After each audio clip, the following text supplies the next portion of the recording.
ನಿಂಗೆ 60ಕ್ಕೆ ಎಲ್ಲರೂ ಮಾಡಿಸ್ದೆ ನೆನೆಸ್ಕೊಂಡ್ರೆ ನೀವು ಮಾತಾಡ್ತೀರಿ, ಎಲ್ಲ ಕೇಳ್ತೀರಿ.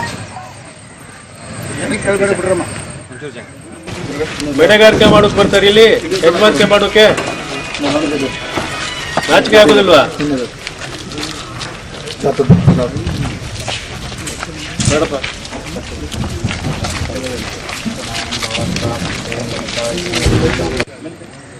ನಿಂಗೆ 60ಕ್ಕೆ ಎಲ್ಲರೂ ಮಾಡಿಸ್ದೆ ನೆನೆಸ್ಕೊಂಡ್ರೆ ನೀವು ತಮ್ಮಣ್ಣ ಹೇಳಿಕೆಯನ್ನ ಯಡಿಯೂರಪ್ಪ ಖಂಡಿಸಿದ್ದಾರೆ. ಜೆಡಿಎಸ್ನವರಿಗೆ ಈಗಾಗಲೇ ಜನ ಬುದ್ಧಿಯನ್ನ ಕಲಿಸಿದ್ದಾರೆ, ಇನ್ನಾದ್ರೂ ಪಾಠವನ್ನ ಕಲಿಬೇಕು ಅಂತ ಹೇಳಿದ್ದಾರೆ ಯಡಿಯೂರಪ್ಪ. ಹಗುರವಾಗಿ ರೀತಿ ಮಾತನಾಡೋದು ನಾನು ಖಂಡಿಸ್ತೇನೆ. ಇದಕ್ಕೆ ಅವಕಾಶ ಕೊಡೋಕೂಡದು. ಎಲ್ಲರ ಬಗ್ಗೆನೂ ಮಾತಾಡ್ತಾರೆ. ಅವ್ರಿಗೇನು ಬೇರೆ ರಾಜ್ಯದಲ್ಲಿ ಓಡಾಡಲು ಮಂತ್ರಿಯಾಗಿ ತನ್ನ ಜಿಲ್ಲೆಯಲ್ಲೂ ಓಡಾಡೋದಿಲ್ಲ. ಈ ಥರ ಹಗುರವಾದ ಮಾತನಾಡಿ ಅವರು ಒಂದು ರೀತಿ ಸರ್ಕಾರ ಯಾವುದೇ ರೀತಿಯ ಅವ್ರಿಗೆ ಕಳಕಳಿ ಇಲ್ಲ, ಸ್ವಲ್ಪ ಸಮಸ್ಯೆ ಬಗೆಹರಿಸಬೇಕು ಅನ್ನೋದಿಲ್ಲ. ಇಂಥ ಬೇಜವಾಬ್ದಾರಿ ಸಚಿವರುಗಳು ರಾಜ್ಯ ಆಡಳಿತ ಮಾಡ್ತಾ ಇದ್ದಾರೆ.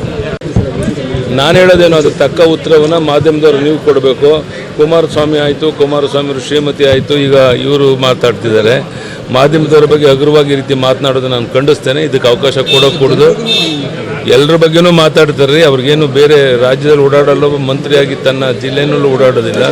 ಈ ಥರ ಹಗುರವಾದ ಮಾತನಾಡಿ ಅವರು ಒಂದು ರೀತಿ ಸರ್ಕಾರ ಯಾವುದೇ ರೀತಿಯ ಅವ್ರಿಗೆ ಕಳಕಳಿ ಇಲ್ಲ, ಸ್ವಲ್ಪ ಸಮಸ್ಯೆ ಬಗೆಹರಿಸಬೇಕು ಅನ್ನೋದಿಲ್ಲ.